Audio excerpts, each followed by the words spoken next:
Ed here with the Digital Digest, and today I wanted to share a quick unboxing and first look at the Logitech G900 Chaos Spectrum. Priced at $150 US, you're looking at an expensive wireless gaming mouse, but also an impressive one because this brand new offering from Logitech has the promise, or at least the claim of the promise, to outperform wired counterparts, forget wireless ones. So we're looking at an actual game changer here because it will literally outperform wired gaming mice. For those of you who never thought that would be a possibility, myself included, the compromise, at least as per Logitech, is over. So let me get this thing out of the box, and I am excited about it because, as I keep mentioning, not only does it have best-in-class performance, but also really nice customizability. I believe it has 11 buttons that you can customize through Logitech software. With the RGB lighting, you're looking at, I think, 25 hours of battery life, maybe a little bit more. If you turn off the RGB lighting, you're looking at over 30. I think they quoted it 32. So fairly solid battery life. You do have the wired option in the case that you want to go that route. It has a separate attachment for the dongle or receiver, which you'll see in a moment. But there's the mouse itself. Pretty sharp looking, in my opinion. Going to be suitable for both righties and lefties, which I think is incredibly important when you're making an expensive, high-quality gaming mouse of this nature. You can see right here the ability to cycle through the DPI settings. I believe the scroll wheel, well, it's not textured in terms of feeling the switch, but very smooth rather. And we have customizable buttons both on the left and the right-hand side. Now, right now, it's set up for someone who is a righty like myself.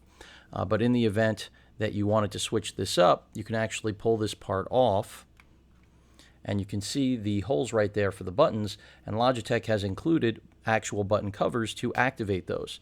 Of course, in the instance that you are a righty, you're likely not going to be using those buttons on the right-hand side, so that's why it comes set up for right-handed use, which means the buttons, at least G5 and G4, are on the left-hand side where they belong.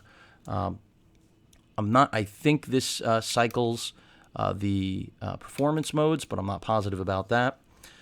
I'll know as I actually use the device. Let's go ahead and peel this off. Logitech sticking with one of the best sensors in the business, but that's kind of a given considering the performance that you're expecting out of a mouse like this. Very lightweight, which is another key thing when you're dealing with a wireless mouse. Logitech has made solid products in the past, so no surprise here that we're getting something high performance, but without a heavy footprint. So we've got some paperwork, specifically pointing out the included accessory box and the charging cable that I was mentioning before. And there you have it, a braided USB cable. And this connects directly to the front of the mouse so that not only will you charge this way, but you also have the ability to play, of course, in the event that you've lost your battery, you didn't charge it the night before, you can go ahead and play wired. So you have that flexibility, which you should. Nothing too crazy there, but this is the part I was mentioning before. You get this little plastic hard case, and it actually has inside, if I open this correctly, the additional pieces that I was just mentioning before to accommodate the right versus lefty. You can see G6 and G7 right there. So if you do want to flip it around, you can, and this is the cover for the left-hand side buttons. Then we have the receiver itself. Now, you may have noticed, is the receiver huge? What's going on here? No. The receiver is a traditional USB plug-in that is relatively tiny, a micro-style one, at least in terms of its form factor.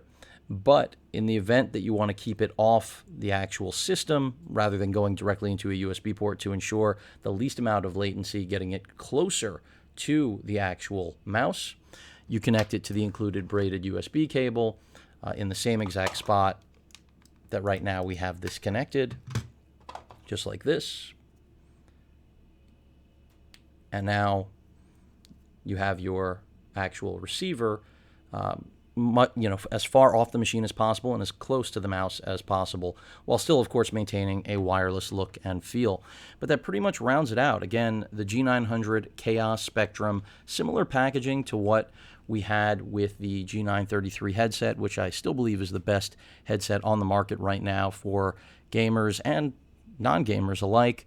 But here with this mouse, really, you're looking at something that no other manufacturer has the claim, and legitimately the claim, of the performance that this mouse has on board. And also the versatility for both righties and lefties, RGB lighting, and complete programmable capability through Logitech's software. It'll update you on where you're at in terms of the cycle of the battery, integrated right into Windows. Really a nice mouse. And I'll be updating all of you as to whether or not it delivers on that promise of better performance than wired gaming mice that are also top of the line. Any questions or comments, please feel free to post them. Hit that like button, and as usual, please subscribe. Later.